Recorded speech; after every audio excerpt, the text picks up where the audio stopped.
Straight lines के बारे में हम लोग पढ़ेंगे। तो स्ट्रेट लाइन का जो जनरल फॉर्म है वो होता है A X plus B Y plus C equal to 0। ये स्ट्रेट लाइन का जनरल फॉर्म है। यहाँ जो ए बी एंड सी जो हैं वो हैं कांस्टेंट।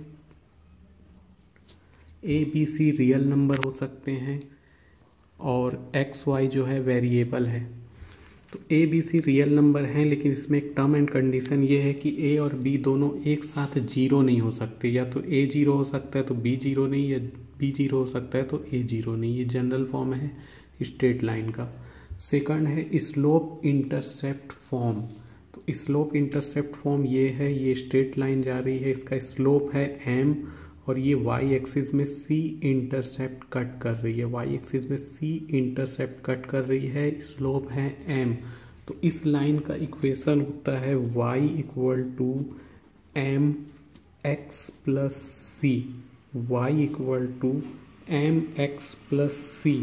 ये है स्लोप इंटरसेप्ट फॉर्म, यानी कि लाइन वाई एक्सिस से सी इंटरसेप्ट कट कर रही है और उसका स्लोप है एम। स्लोप के बारे में हम लोग आगे समझेंगे। तीसरा फॉर्म होता है ओरिजिन फॉर्म मतलब स्ट्रेट लाइन जो है वो ओरिजिन से पास हो रही है। तो ये स्ट्रेट लाइन है जो ओरिजिन से पास हो रही है, इसका स्लोप है एम।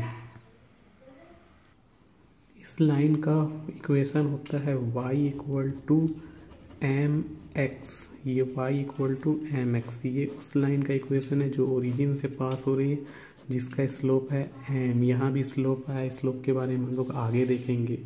थर्ड है इंटरसेप्ट फॉर्म एक स्ट्रेट लाइन है जो एक्स एक्सिस में ए इंटरसेप्ट कट कर रही है एंड वाई एक्सिस में बी इंटरसेप्ट कर रही है। तो इस स्ट्रेट लाइन का इक्वेशन होता है X upon A plus Y upon B equal to 1। ये कुछ इलिप्स जैसे भी दिख रहा है, लेकिन इलिप्स में क्या होता है X square upon A square plus Y square upon B square.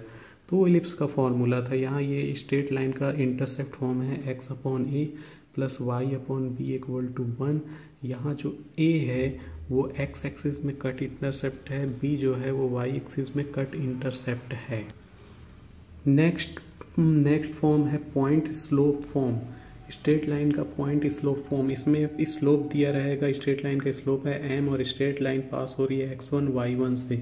तो इस लाइन का इक्वेशन होता है y minus y1 equal to M X minus x1। इसको बोलते हैं slope point form of line. यहाँ एक चीज़ ध्यान देने वाली है कि यहाँ पर इसका मतलब लाइन का जो स्लोप है, स्लोप को ग्रेडियंट भी बोलते हैं। स्लोप एम है और लाइन x1 y1 इस पॉइंट से जा रही है। नेक्स्ट आ जाते हैं 6 टाइप के लाइन ऑफ इक्वेशन पे, इक्वेशन ऑफ लाइन। तो ये इक्वेशन ऑफ लाइन ऐसी लाइन है जो 2 पॉइंट से जा रही है। P1 है जिसके कोऑर्डिनेट है x1 y1, दूसरा P2 है जिसके कोऑर्डिनेट है x2 y2। तो ये 2 पॉइंट से होकर जाने वाली लाइन का इक्वेशन होता है y minus y1 equal to y2 minus y1 upon में x2 minus x1 x minus x1। तो ये है उस लाइन का इक्वेशन जो 2 पॉइंट x1 y1 और x2 y2 से जाती है। तो उस लाइन का इक्वेशन है y minus y1 equal to y2 minus y1 upon x2 minus x1 bracket में x माइनस x1। ध्यान दें यहाँ x1 y1 और x2 y2 आपस में चेंज भी हो जाएंगे तो भी लाइन के इक्वेशन में कोई फ़र्क नहीं पड़ने वाला है। ठीक, तो x1 y1 और x2 y2 आपस में चेंज कर सकते हैं। नेक्स्ट आता है नॉर्मल फॉर्म। इसमें कि ये लाइन है, इस पर ओरिजिन से जो नॉर्मल है, ओरिजिन से नॉर्मल यानी परपेंडिकुलर लाइन ड्रॉ की गई है, उसकी जो लेंथ है वो p है और लाइन और जो नॉर्मल है वो x एक्सिस से, जो नॉर्मल है वो x एक्सिस से अल्फ़ा एंगल बना रहा है। तो ऐसी कंडीशन में इक्वेशन होता है x cos alpha plus y sine alpha equal to p। इसको हम लोग बोलते हैं नॉर्मल फॉर्म।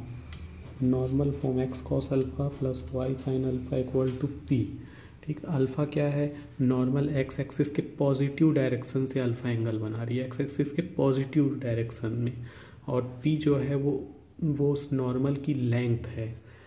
तो इस टाइप से हमने 7 टाइप स्ट्रेट लाइन के पढ़े हैं। अब हम देखेंगे कि स्लोप यानी ग्रेडियंट क्या होता है और दो लाइन के बिटवीन एंगल कैसे हम लोग निकाल। तो समझते हैं ग्रेडियंट यानी कि स्लोप क्या होता है और इसे कैसे निकाला जाता है। तो 2 तरीके हैं स्लोप निकालने के। ये लाइन दी गई है, लाइन ये 2 पॉइंट x1 y1 और x2 y2 से जा रहा है। तो अगर इसका स्लोप निकालते हैं तो m equal to y2 minus y1 upon में x2 माइनस x1। ध्यान दें x1 y1 और x2 y2 आपस में इंटरचेंज करने पर स्लोप में कोई चेंजेस नहीं आता है। स्लोप यानी कि ग्रेडियंट मतलब एक तरह से झुकाव, ढाल बोल सकते हैं।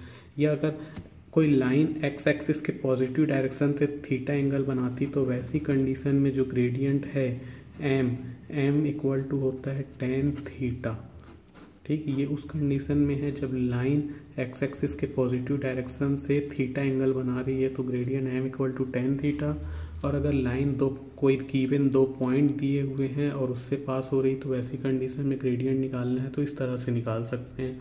अब हम लोग देखते हैं एंगल बिटवीन टू लाइन। तो लाइन है y equal to m1 x plus c1, y equal to m2 x plus c2। इस लाइन का ग्रेडियंट है m1, इस लाइन का ग्रेडियंट है m2। ये 2 लाइन है, y equal to m1 x plus c1 और दूसरी है y equal to m2 x plus c2। इन दोनों के बिटवीन एंगल थीटा है। तो यहाँ पर इनके बीच का एंगल थीटा है, तो यहाँ tan थीटा इक्वल टू होता है m2 minus m1 1 plus m1 into m2। तो ध्यान दें यहाँ हम लोग कई बार मॉड लगा देते हैं, मॉड या पूरे में लगा सकते हैं। मॉड का मतलब ये है कि इसमें अगर हमको पॉजिटिव लेना है, क्योंकि जो थीटा है वो एक्यूट एंगल है। एक्यूट एंगल जो 90 डिग्री से कम होते हैं, तो 90 डिग्री से कम होने पर tan थीटा की वैल्यू हमेशा ऑलवेज पॉजिटिव आती है, और पॉजिटिव आने के लिए ये पूरा पॉजिटिव होना चाहिए, इसलिए मॉड लगाया गया है। मॉड नहीं लगाते हैं तो हमको याद रखना है कि इसको हमको पॉजिटिव लेना है, भले m2 में से m1 माइनस करो या m1 में से m2 माइनस करो। ठीक, अब यहाँ 2 केस आते हैं। अगर लाइन एक दूसरे के परपेंडिकुलर है तो परपेंडिकुलर होने पर थीटा की वैल्यू हो जाएगी 90, tan थीटा हो जाएगा इन्फिनिटिव, जिसको सॉल्व करेंगे तो हमारे पास आएगा m1 into m2 equal to -1। तो ये 2 लाइन के परपेंडिकुलर होने की कंडीशन हो गई। ठीक, ऐसे ही अगर 2 लाइन पैरेलल है, ठीक, y equal to m1 x plus c1, y equal to m2 x plus c2, ये दोनों लाइन पैरेलल है, इसकी ग्रेडियंट m1, इसके ग्रेडियंट m2। तो पैरेलल होने पर थीटा क्या होगा, 0 डिग्री। 0 डिग्री लेने पर tan 0 होता है 0, और इसको अगर हम लोग सॉल्व करेंगे तो m1 इक्वल टू m2 आएगा। तो m1 इक्वल टू m2, ये लाइन के पैरेलल होने की कंडीशन है। ठीक, अब नेक्स्ट हम देखते हैं distance of A point from a line. ये एक पॉइंट दिया है px1 y1 और ये एक लाइन दी है ax plus by plus c equal to 0। तो इन दोनों, इस पॉइंट से इस लाइन का जो डिस्टेंस है, परपेंडिकुलर डिस्टेंस, उसको निकालने के लिए उसका फार्मूला होता है pm मतलब डिस्टेंस इक्वल टू, हम लोग क्या करेंगे, इस एक्स वाई के जगह उस पॉइंट को रखेंगे। तो ये हो जाएगा ax1 plus by1 plus c upon में x का मल्टीपल है a यानी √a² प्लस b²। तो ये distance between point from a line ये पॉइंट से इस लाइन का जो परपेंडिकुलर डिस्टेंस है pm equal to a1x plus b1y plus c upon √a² plus b²। चूँकि जो डिस्टेंस है वो पॉजिटिव रहता है तो इसको पॉजिटिव आना चाहिए, इसलिए हम मॉड लगा देते हैं। अगर निगेटिव भी आया तो हम उसको पॉजिटिव लेंगे। तो इस तरह से ये स्ट्रेट लाइन एक बड़ा टॉपिक था जो ख़त्म होता है।